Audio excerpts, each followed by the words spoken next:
दोस्तों, आज हम बात कर रहे हैं स्वामी विवेकानंद के बारे में, जो कि वेद, उपनिषद, दर्शन शास्त्र और गीता ज्ञान के तत्वज्ञानी हैं।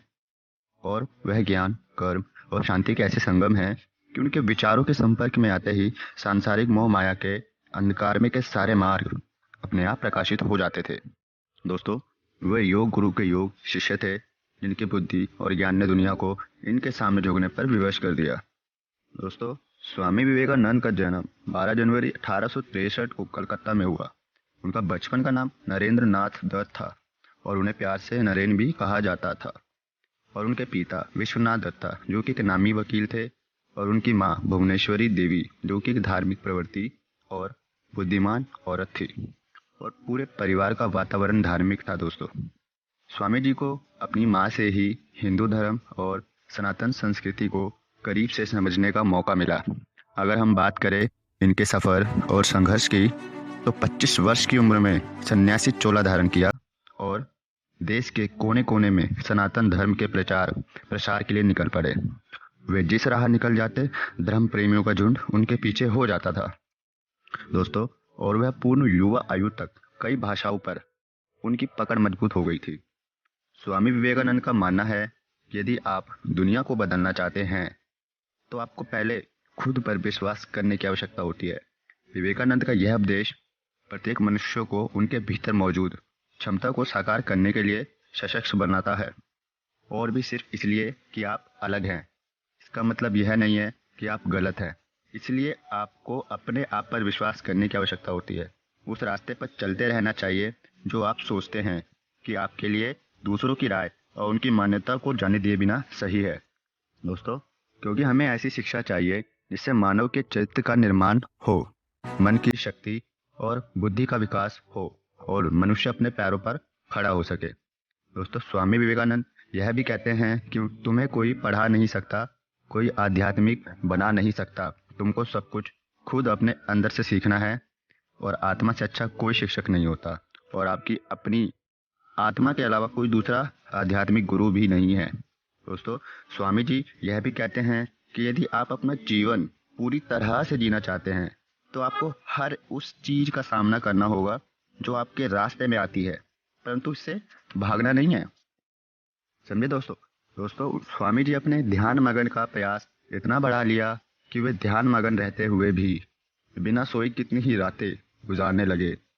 उनकी धर्म लाभ की आकांक्षा से उन्होंने ब्रह्म समाज में जाना शुरू कर दिया, और एक दिन वह महर्षि देवेंद्र नाथ ठाकुर के पास पहुंचे, जो कि ब्रह्म समाज के नेता और प्रबंधक भी थे। स्वामी जी ने देवेंद्र नाथ ठाकुर से मिलने के बाद पूछा कि महाशय, क्या आपने ईश्वर को देखा है?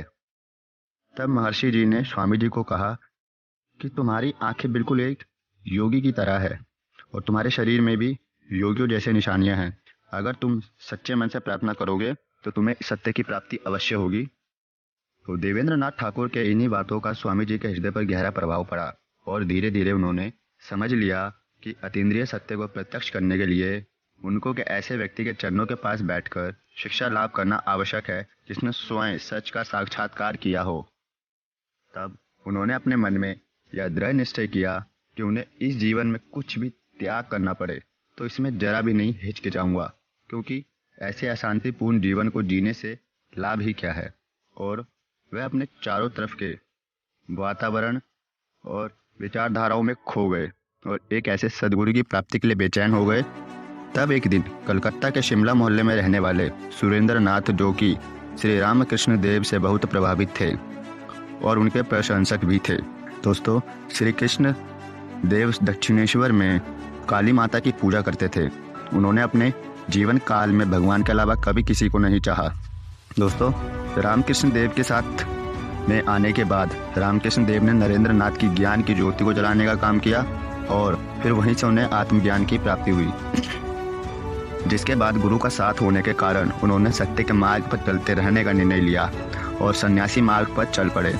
और उन्होंने गेरुआ वस्त्र धारण किया और कई देशों में जाकर सनातन धर्म का प्रचार करने लगे।